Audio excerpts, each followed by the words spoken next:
Oh, there we go. Starting to get a little bit of KSL. Oh, okay.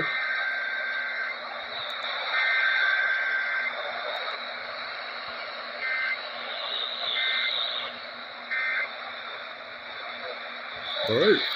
Just in the nick of time. Just as I was about to get some of their reception bleed in on the ER50, they went right for their weekly.